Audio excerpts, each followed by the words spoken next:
자, 여러분 반갑습니다. 자, 이제 실무편입니다. 교재 82페이지부터 갑니다. 자, 82페이지가 중개 실무의 의의 및 중개 계약이다 라는 단원인데, 우리 과목의 정식 제목이 이렇습니다. 공인중개사법, 정확하게 법령 및 실무라고 되어 있습니다. 정식 제목이고 모두 40문항이 출제가 됩니다. 지금까지 여러분들은 법령에 대해서 가볍게 한번 정리하셨는데, 여기서 70% 출제한다고 시험 기관에서 제시를 해주죠. 그러면 70%니까 4, 7, 28, 28문항이 출제됩니다. 그리고 오늘부터 출발하는 이제 실무가 30%인데 30%니까 12문항이 출제됩니다. 이 중개 실무를 잘 받아야만 반드시 고득점을 하니까 법령 및 실무라는 과목에서 실무의 중요성을 잘 느끼셔야 됩니다. 그런 뜻이죠. 자, 실무가 뭘까요? 이렇게 물으면 실무는 실제 업무를 실무라고 합니다. 실무가 뭐라고요? 실제 업무. 그러면 중개 현장에서 실제로 일어나는 업무들이니까 실무에 관련되는 내용은 모든 과목이 다 들어옵니다. 이제 지금부터 공부를 해보시면 민법적인 요소, 민법, 개론, 공법, 또 공시, 등기 지적에 관한 문제, 세법에 관한 문제까지 모두 실제 업무니까 실무에서 다 만나게 됩니다. 그래서 공부를 하다 보면 이 과목이 민법 시간인지 중개법 시간인지 등기법 시간인지 중개법 시간인지 헷갈릴 정도로 타 과목에 관한 내용이 많이 들어오죠. 근데 지금 여러분들은 타 과목들도 아직 한 번도 다 안 돌아갔잖아 지금, 그죠? 그래서 12월 입문 과정에서 해당되는 과목들을 잘 공부하시는 이유는 실무를 잘 치기 위해서 공부하는 거나 마찬가지입니다. 그래서 해당되는 과목의 중요성을 잘 지키시면서 실무는 관련되는 내용들을 체크해가면서 그렇게 따라갈 겁니다. 특히 우리 실무에 오면 기본적인 과목 외에도 주택임대차 보호법, 주임법이라 그럽니다. 상가임대차 상임법, 그리고 경매에 관련되는 내용까지도 별도로 포함이 되어 있음으로써 민사특별법에 관한 내용까지 출제가 되죠. 그죠? 그래서 타 과목에 들었던 내용을 다시 이 과목에서도 듣고 중복해서 체크하는 시간이 될 겁니다. 자, 그래서 이제 실무는 여러분들 시험에서는 아주 중요한 과정입니다. 그렇게 전달을 했다면 82페이지 다시 실무의 설명을 해줍니다. 1번 중개실무라는 것은 개업 공인중개사와 중개의뢰인 간의 중개계약의 성립으로부터 해서 밑줄 긋습니다. 중개계약의 성립으로부터까지 여기서부터 시작한다 그랬습니다. 그래서 중개행위에 의한 중개완성까지, 또 중개완성까지도 밑줄을 한번 꺼보죠. 까지 개업공인중개사의 업무 일체를 말하는데, 따라서 계약의 이행 업무는 개업공인중개사의 실무에 포함하지 않는다 하고 실무의 범위를 정리해 준 겁니다. 이게 제일 중요합니다. 이 단원에서는. 자, 다시 여러분한테 묻습니다. 중개 실무가 무엇입니까? 하니까 지금 뭐라고 했죠? 중개 계약의 체결에서부터, 여기서부터 중개의 완성까지를 말하는데, 중개가 완성되었다라는 말은 계약이 체결되었다 그 말이에요. 여기까지가 실무다. 이렇게 범위를 제시해 줬습니다. 아주 중요한 표현이다. 이제 이렇게 전달했는데, 이를 굳이 그림으로 본다면 이렇게 되겠죠. 물건을 파는 사람 갑이 있고 사는 사람 을이 있습니다. 개업 공인중개사가 중개를 하는데 실무는 어디서부터 어디까지입니까? 하니까 중개계약에서부터 그랬으니까 중개계약을 알아야 되겠죠. 많이 이야기했습니다. 그림으로 기억하라 그랬죠. 의뢰인과 중개업자 사이에 일어나는 것, 이를 중개계약이랍니다. 즉 하나 사주세요, 팔아주세요가 있어야 중개가 시작합니다. 여기서부터 시작해서 계약이 체결되는 것이 중개의 완성이다. 그죠? 여기까지가 실무다 그랬습니다. 자, 그러면 여기서 이제 하나 짚을 것. 중개가 완성이 되면, 계약이 체결이 되면 실질적으로 해야 될 업무가 뭘까요? 자, 여러분이 개업 공인중개사라고 치고 계약이 체결이 되었다. 그러면 실질적으로 해야 될 업무. 1번 펑펑 운다. 그 울기는 왜 펑펑 우는데? 계약 체결됐는데. 그죠? 2번 계약서를 작성한다. 답이 몇 번? 2번 답이겠죠. 기다리면 답은 다 나옵니다. 자, 그러면 계약이 체결되면 실질적으로 해야 될 업무, 계약서를 작성하겠죠. 그런데 계약서를 작성하면서 우리는 뭐도 주고받습니까? 계약금도 주고받습니다. 그러니까 중개가 완성이 되었다라는 말은 계약이 체결된 것이고, 계약이 체결되면 실질적으로 계약금을 주고받게 되죠. 그러면 실무는 여기까지다. 지금 이렇게 전달을 했으니까 계약금 후에 일어나는 행위가 어떤 게 있을까요? 계약금이 지급되고 나면 중도금을 지급하는 문제가 생기죠. 중도금이 지급되면 잔금이 지급될 겁니다. 잔금이 지급되면 또 뭐 하죠? 뭐 등기 이전 이런 업무들이 따라오겠죠. 자, 그러면 이런 것들은 실무에 포함한다 하지 않는다? 실무가 아니다 라는 데 큰 의미가 있습니다. 자, 그런데 지금 현장에 있는 중개업을 하시는 분들은 계약금을 딱 주고받고 나면 나는 이제 실무 다 했다. 너희들끼리 중도금, 잔금, 등기 하세요. 그렇게 됩니까? 관리를 해주고 있습니까? 관리해주고 있죠. 너무나 잘 알다시피 계약이 체결되고 난 뒤에도 중도금, 잔금을 지급하는 상태에서 계약이 깨지는 수도 많죠. 그죠? 그러니까 실질적으로 중도금, 잔금을 더 중요하게 관리합니다. 현장에서는. 그런데 법률적으로는 중개업자의 실제 업무에 들어간다, 들어가지 않는다, 들어가지 않습니다. 그래서 이게 현실과 법령이 제시되는 문제가 다르기 때문에 주의하셔야 됩니다. 이렇게 말했고. 자, 그러면 중도금, 잔금, 등기전은 왜 실무가 아닙니까? 굳이 이래 묻는다면 방금 교재에 있었죠. 따라서 계약의 이행 업무는 개업 공인중개사의 실무에 포함되지 않는다. 즉 중도금, 잔금, 등기전을 뭐라 부른다? 이행 업무라 부릅니다. 이행 업무는 누가 하는가 하면 당사자들의 문제지 개업 공인중개사의 문제가 아니기 때문에 그래요. 그래서 실무의 범위가 중요하기 때문에 실무에서는 이 단원이 제일 중요합니다 라고 제시했습니다. 자, 그러면 지금까지 정리됐던 내용을 이해했는지를 확인학습을 해봅니다. 개업 공인중개사는 중도금이나 잔금 등의 이행 업무까지 성실하게 이행하여야 한다.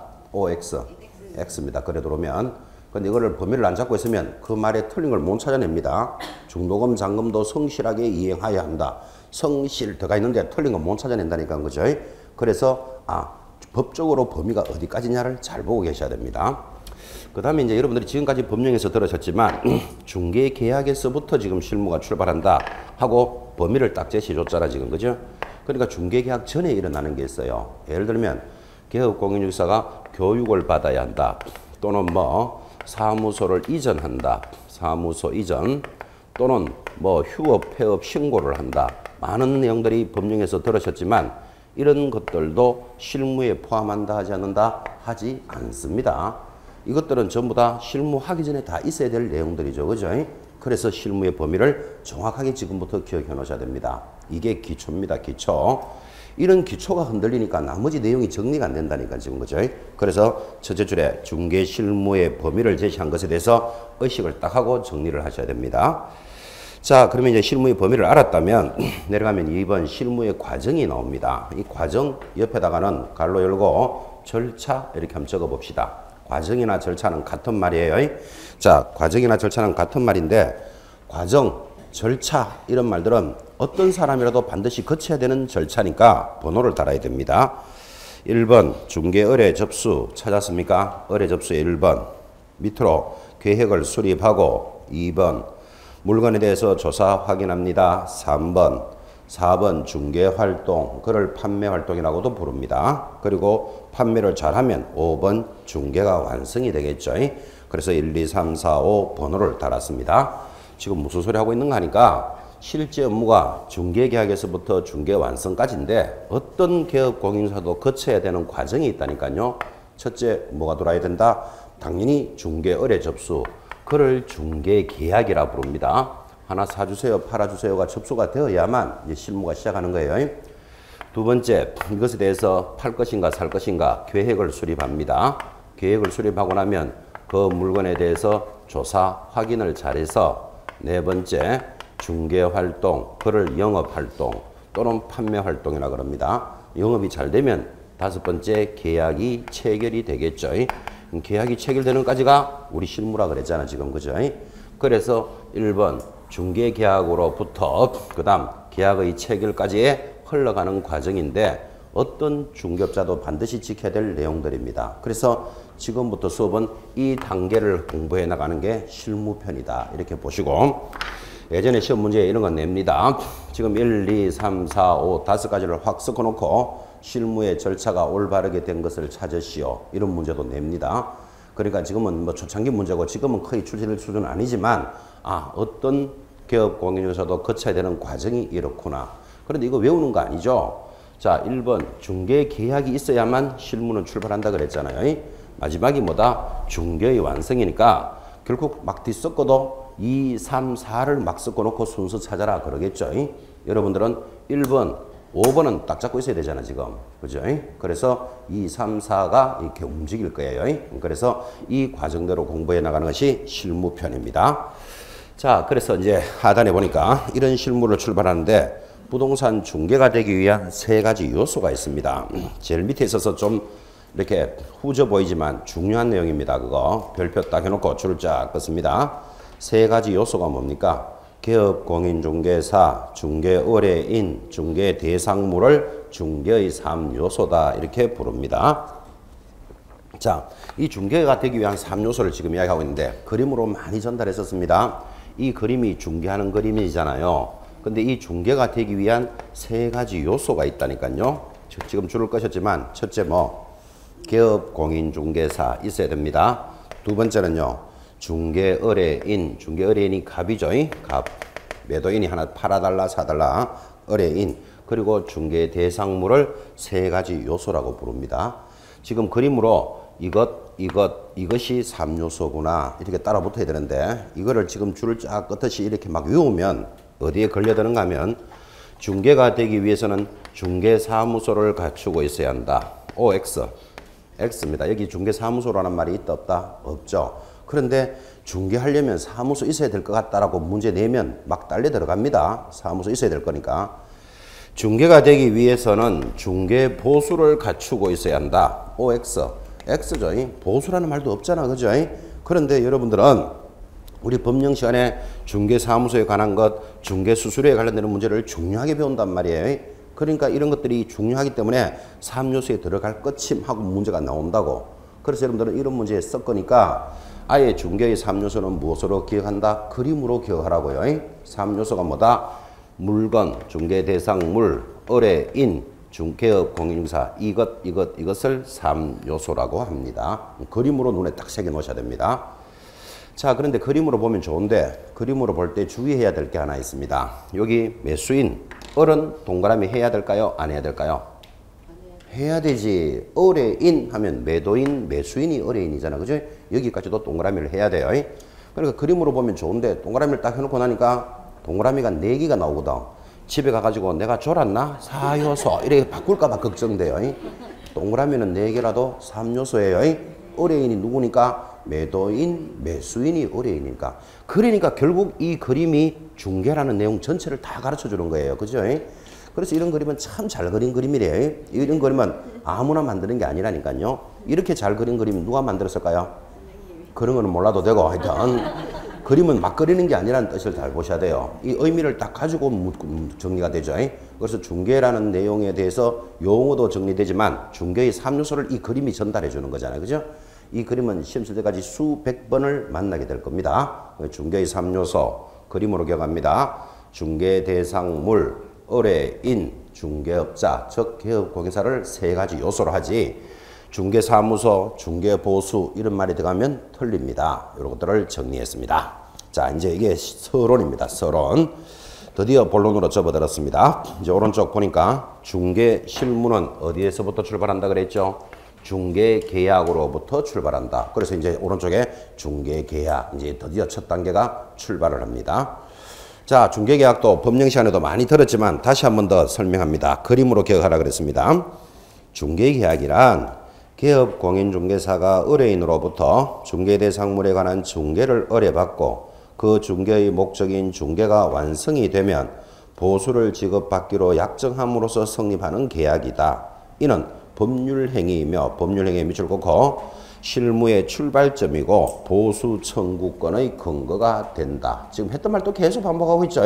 실무의 출발점이고 또 법률행위로서 중개계약이다. 이렇게 말했는데 법률행위 이런 말이 착 지나가면 또 어리한 사람이 있단 말이에요.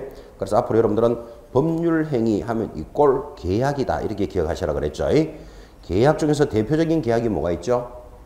매매, 임대차 이런 게 계약이에요. 자, 그러면 여러분들이 민법에서 법률의 사실, 법률의 요건, 법률 행위 이런 말들이 어렵게 들리지만 법률 행위만이라도 하나 딱 정리가 되면 나머지는 정리하기가 쉬워진다고요. 그래서 법률 행위 하면 뭐를 기억한다? 계약 딱 잡습니다. 자, 그러니까 이 중개계약에서부터 실무가 출발되는데 중개계약은 뭐다? 법률 행위다 그랬잖아요. 중개계약이기 때문에 계약이 탁 붙으면 법률 행위다. 그죠? 이를 시험에서 슬쩍 사실행위 이런 문제가 나오기 때문에 이걸 강조하고 있는 거예요.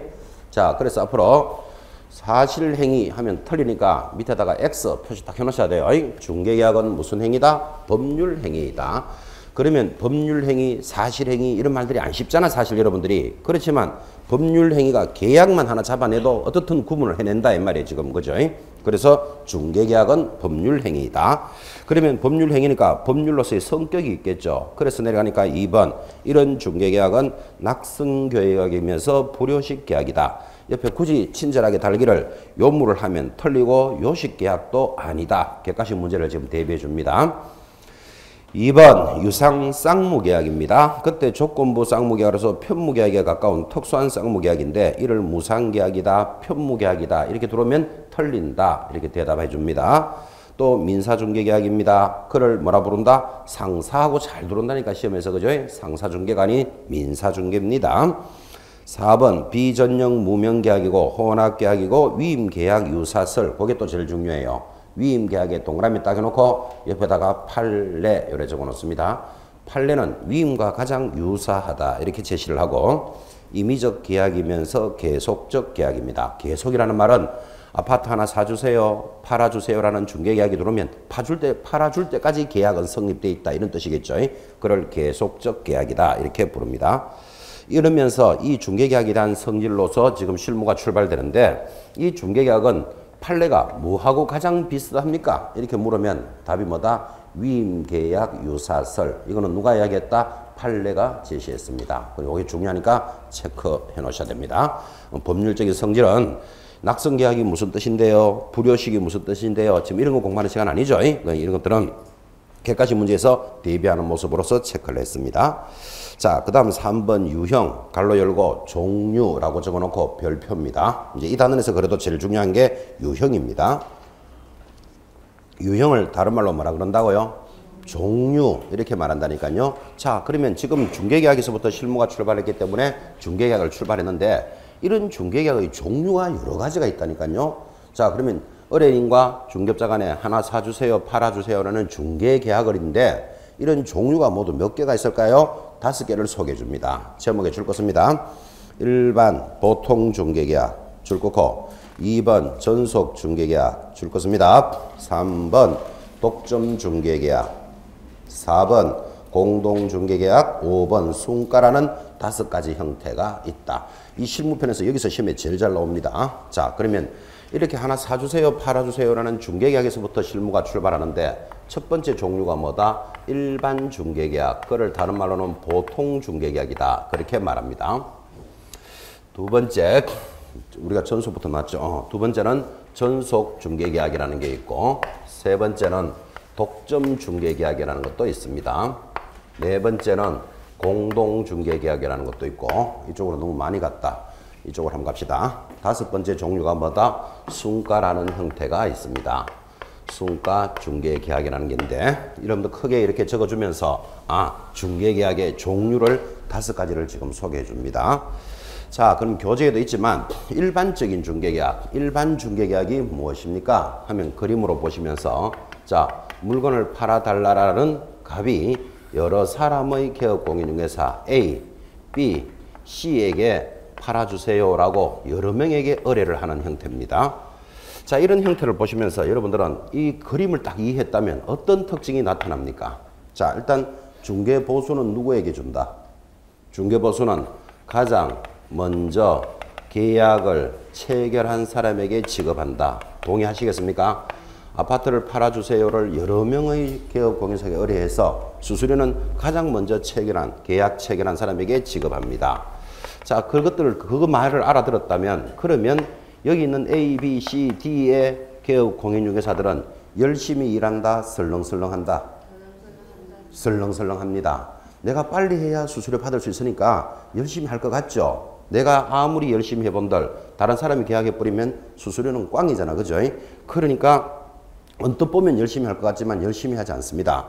그를 뭐라고 부른다? 서로 간에 책임의식이 없다. 이렇게 부릅니다. 지금 무슨 소리를 하고 있는가 하면 일반 중개계약의 그림을 이해하고 그림이 이해됐으면 이런 것들은 어느 형태에 해당됩니까? 시험에 내놓는다 이 말이에요. 그래서 그림을 보시면서 자꾸 익히란 말이에요. 서로 간에 책임의식이 없다. 또 여러분 가격이 높게 형성될까요? 낮게 형성될까요? 가격이 낮게 형성된다. 이런 말이 들어오면 일반 보통 중개를 찾아야 됩니다. 왜 낮게 형성이 되는가 하면 이 아파트를 1억에 팔아주세요라고 여러 명한테 의뢰를 했는데 1억 2천, 1억 3천 가격을 올릴수록 잘 팔릴까요? 깎아야 잘 팔릴까요?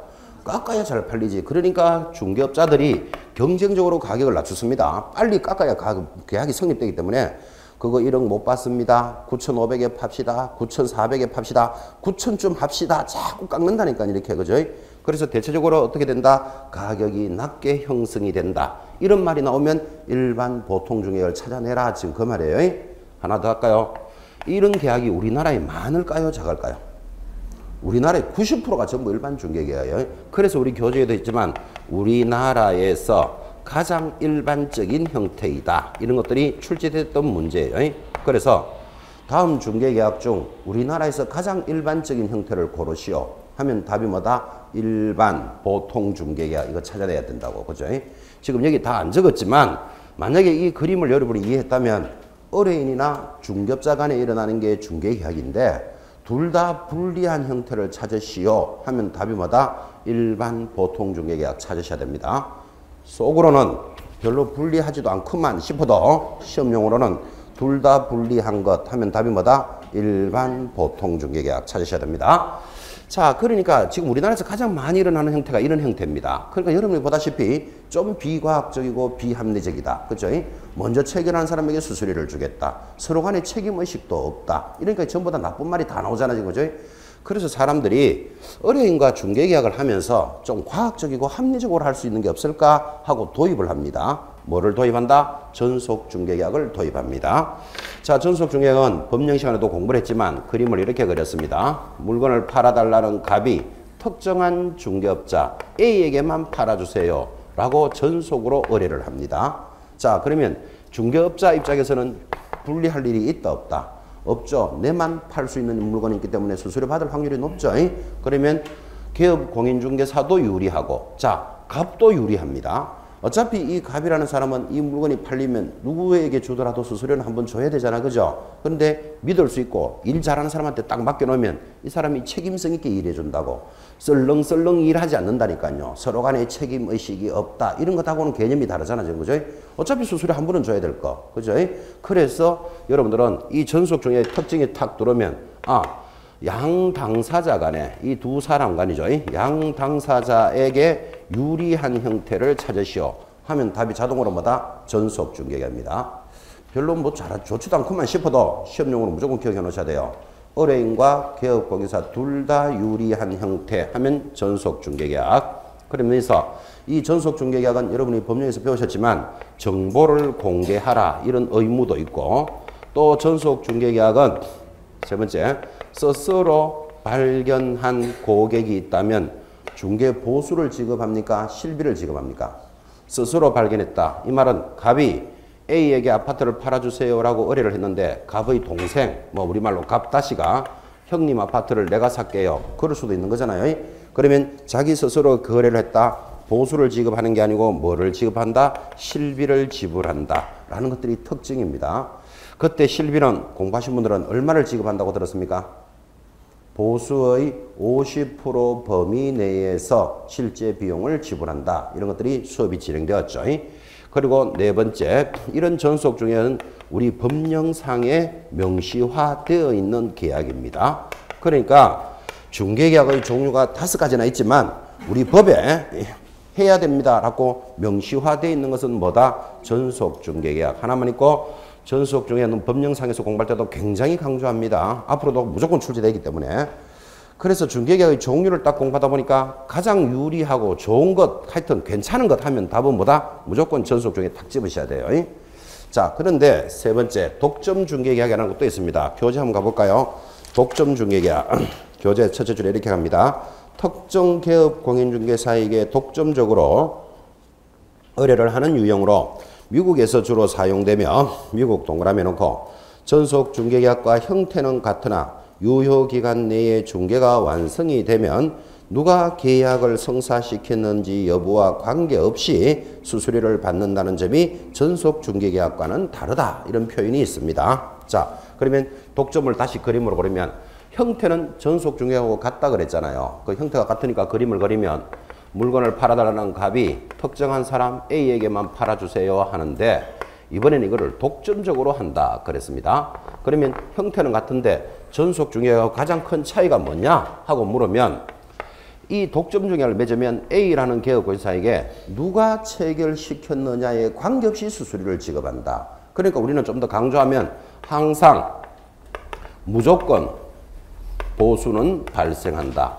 항상 무조건 발생한다 라는 말은 이런 뜻입니다. 갑이 A에게 팔아달라고 독점적으로 의뢰를 했는데 갑의 동생 갑다시가 있겠죠. 형님 아파트를 내가 살게요 하고 자기들끼리 거래했더라도 수수료는 누구에게 지급한다? A 개업공인중개사에게 지급한다고. 누가 성사시켰느냐에 관계없이 그랬잖아 지금 그죠? 아 그러니까 독점중개를 딱 의식을 딱 보면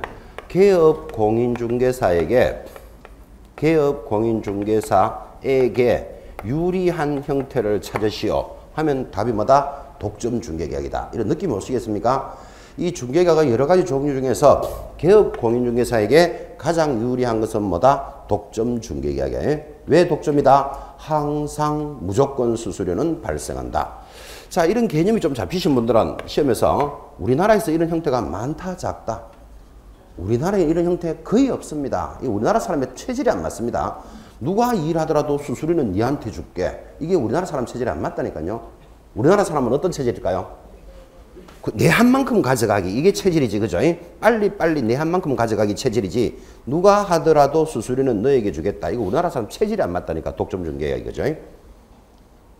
우리나라 사람들은 그죠? 하루 종일 해야 될 일을 빨리 하는 사람은 마치는 대로 일찍 퇴근할 수 있다. 그러면 하루 종일 해야 될 거 오전 11시 끝내고 집에 가서 들어 누워봅니다. 약 먹고. 하여튼 그죠? 약 먹고 들어 눕습니다. 완전히. 그러니까 네 했는 만큼 하기 이거 좋아하지. 누가 체결하더라도 수수료는 너에게 주겠다. 우리나라 체질이 안 맞다니까요. 그래서 이런 독점 중개는 지금 현장에서는 거의 안 일어나는 거예요. 주로 어디서 일어나는 것이다? 미국 등 중개 선진국에서 일어나는 형태이다. 이렇게 나오는 거예요. 그래서 지금 거기 미국이라는 말이 들어오죠. 어떤 교재를 보면 미국 등 선진국에서 일어나는 형태다 이러는데 나는 거기 동의 안 합니다. 미국이 뭐 큰 선진국도 아니고 사실 그죠? 옛날에 선진국인지 모르지만 근데 중개를 하는 데서는 선진국입니다. 그래서 미국 등 중개 선진국에서 주로 일어나는 형태 이런 문제를 이런 내용이 나오면 아 요거는 독점 중개계약이다 이렇게 기억하셔야 됩니다. 자 마지막으로 또 공동중개도 있습니다. 공동중개 글자 그대로죠. 물건을 팔아달라는 갑이 A 중개업자에게 우리 아파트를 팔아주세요 하고 의뢰를 하니까 A 중개업자가 B 중개업자에게 야 당신이 매수자를 좀 찾아봐라 하여 하나의 물건을 사고 파는데 두 사람 이상의 개업공인중개사가 연결되어 있는 것 이걸 보고 뭐라 부른다? 공동중개계약이다. 자, 두 사람 이상이니까 세 사람이 해도 되고 네 사람이 해도 되겠죠. 여러 명의 개업공인중개사가 서로 협력해서 이루어집니다. 그래서 이 공동중개의 특징을 딱 보면 이런 말이 나옵니다. 시간과 경비를 절감할 수 있다. 좀 동의하시겠습니까? A 개업공인사는 누구만 관리하고 매도인만 관리하고 B 중개업자는 여기 매수인만 관리하면 되니까 서로 일을 나누어서 하잖아. 그죠? 그러니까 시간과 경비를 절감할 수 있다. 이런 말이 나오면 공동중개계약 또는 MLS 등을 활용할 수도 있다. 이런 말이 나오면 공동중개계약인데 MLS는 여러분이 어디서 배우는가 하면 부동산 거래정보망이라는 뜻입니다. 즉 컴퓨터를 이용해서 서로 간에 개업공인사들이 컴퓨터망을 통해서 거래하는 것도 무슨 형태다? 공동중개의 모습이다. 또 개업공인중개사가 조직화되고 또 뭐 협력화하는 기여를 한다. 협력화에 기여하게 된다.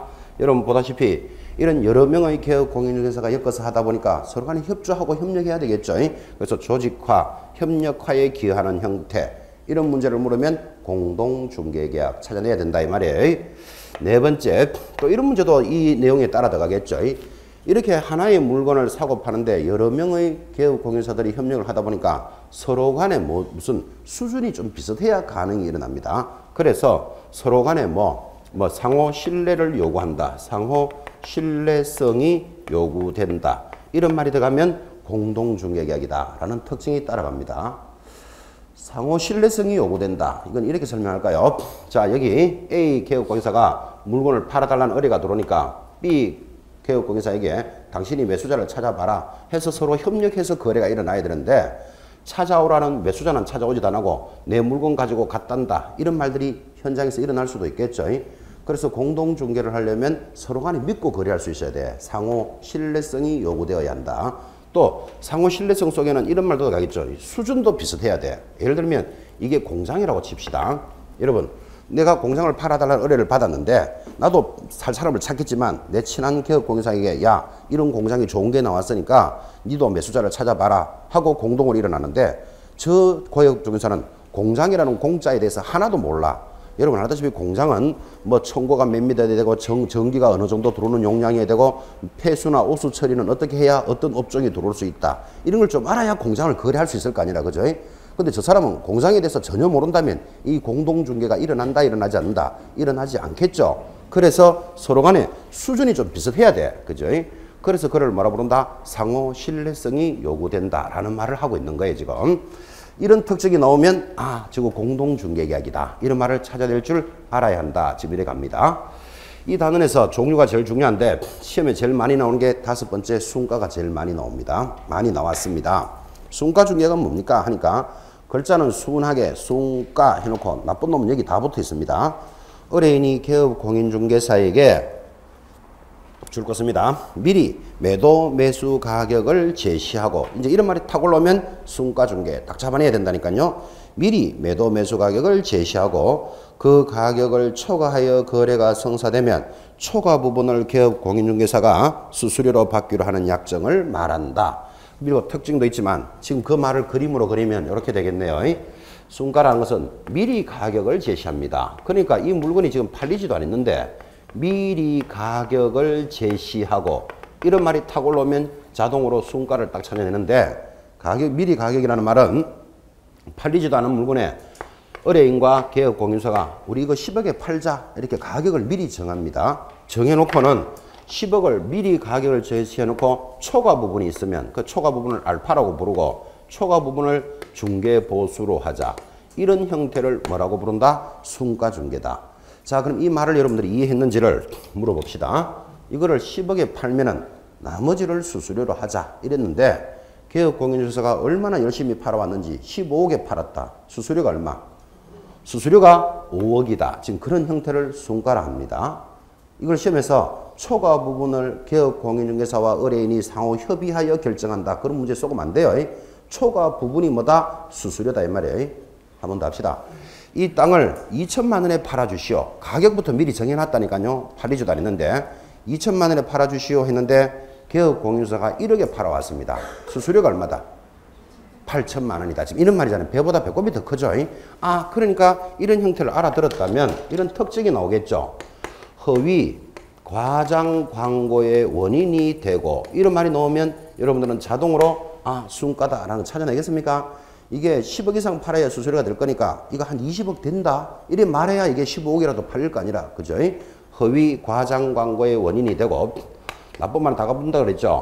부동산 투기를 조장하는 형태이고, 세 번째, 개업공인중개사가, 그러니까 개업공인중개사가 폭리를 취할 가능성이 높고, 이런 말이 들어오면 자동으로 순가다라는 데 느낌이 좀 옵니까?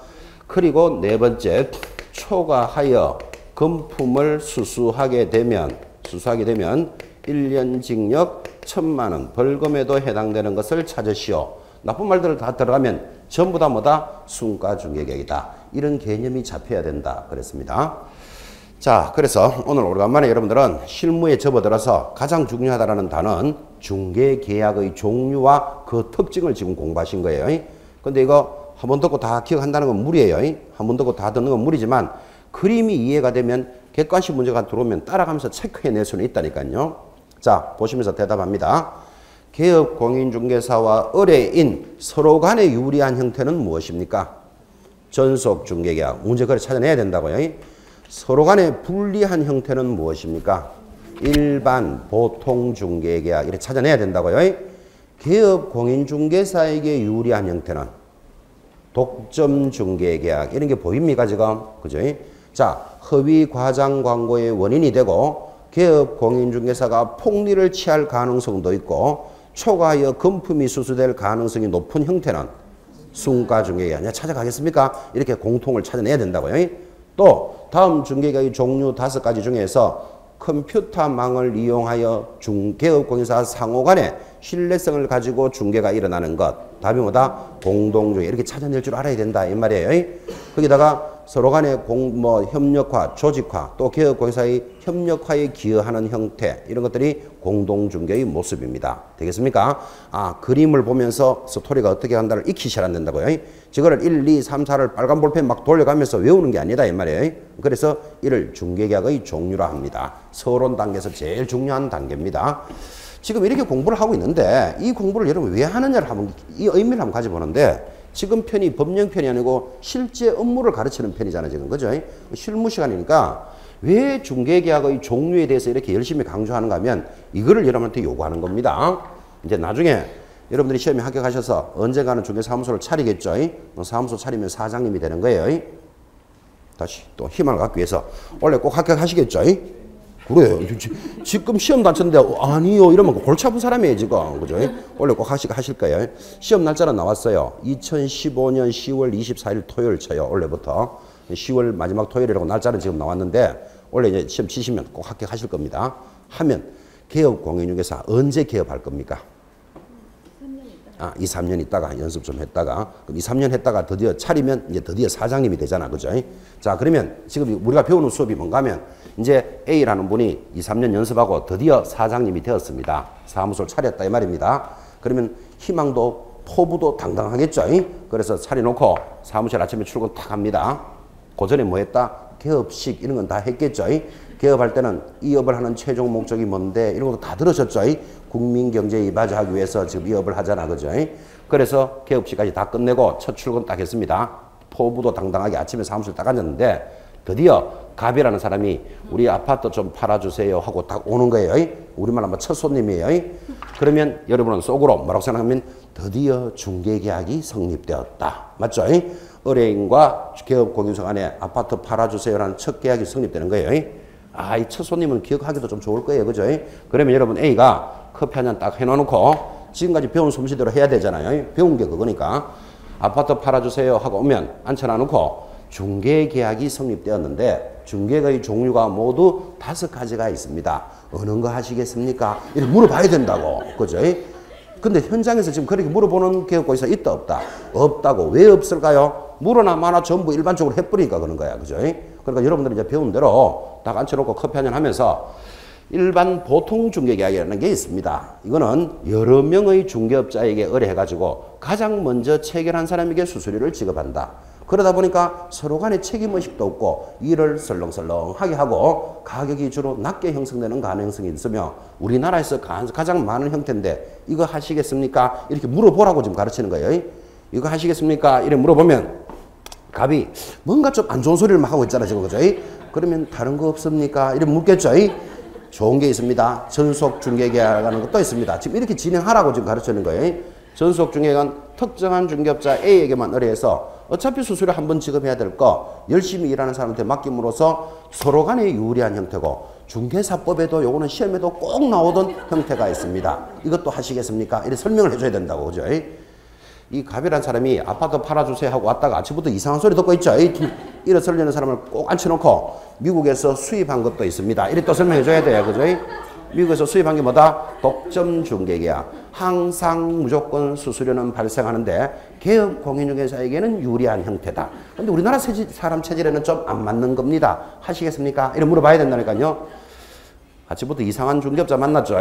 일어서고 싶은 사람 악자같이 앉혀놓고 공동중개라는 것도 있습니다. 설명해야 됩니다. 컴퓨터망을 통해서 중개업자가 상호 신뢰성을 가지고 조직과 협력하여 기하는 거고 시간과 경비를 절감할 수 있는 건데 이거 하시겠습니까? 이렇게 물어야 돼요.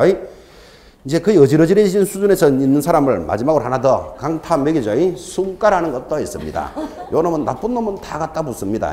미리 가격을 정해놓고 초과 부분을 법정 수수료로 가져가는 건데 허위 과장 광고의 원인이 되고 투기를 조장하고 공인중개사가 폭리를 취할 가능성이 아주 많으며 적발되면 1년 동안 면회갈 수도 있습니다. 어느 거 하시겠습니까? 이런 물어봐야 된다고요. 배운 게 그거잖아. 그죠? 근데 지금 현장에서 그렇게 물어보는 사람이 있다 없다? 아무도 없다. 왜 없다? 전부 일반적인 중에 다 가버리니까 그런 거라. 그죠? 그럼 지금 이 수업에서 여러분한테 포인트가 뭐냐 하면 서로 간에 불리한 것 또는 서로 간에 책임의식이 없는 것 이런 것들이 중요한 게 아니고 전속 중개를 많이 체결하라라는 뜻에서 그런 문제를 내는 거예요. 그래서 중개의 종류가 어떻게 움직인다. 그래서 배우기만 하지 말고 나중에 여러분들이 사장님이 되셨거든. 손님이 팔아주세요, 사주세요라고 중개계약이 딱 들어오면 앉혀놓고 어느 것을 할까요? 할 때 결론은 뭐를 많이 하라는 말이죠? 전속 중개계약을 많이 체결해라 이 뜻이에요. 그죠? 그래서 이 단원이 진행되고 있습니다. 미국에서 수입한 수입품입니다 해도 수입품 별로 좋은 것도 아니죠. 사실은. 그죠? 우리 체질에도 별로 안 맞잖아. 그죠? 이런 5가지 형태를 기억해 놓으셔야 됩니다. 가장 큰 목적이 뭐다? 전속 중개를 많이 체결하라라고 이 단원에서 출제를 낸다. 지금 그런 취지. 자, 그래서 이제 중개실무의 출발점으로서 중개실무는 어디서부터? 중개계약에서부터 출발하니까 중개계약의 법률적인 성질, 유상, 쌍무, 낙성, 불효식 계약이면서 위임과 가장 유사한 형태로서 하고 공부했고 그 다음 이런 종류가 5가지가 있는데 이런 종류는 이런 특징이 있습니다를 지금 공부한 거예요. 자, 그 다음에 이제 중개실무에서 가장 중요한 단원 85페이지 갑니다. 이번에는 물건에 대해서 조사 확인 과정인데 여러분 잘 알다시피 여기 조사 확인을 잘 해야 이제 영업이 된다고. 그래서 실무에서는 가장 중요한 단원이 조사 확인 과정입니다. 여기서 문제 몇 문제 나온다? 5문제 나옵니다. 실무가 모두 몇 개가 나오는데 12문제가 나오는 데서 조사 확인 과정에서 몇 문제? 5문제. 그게 반이잖아, 반. 그죠? 그래서 실무에서 가장 중요한 단계가 지금 남아 있습니다. 10분 쉬었다가 조사 확인 정리합시다.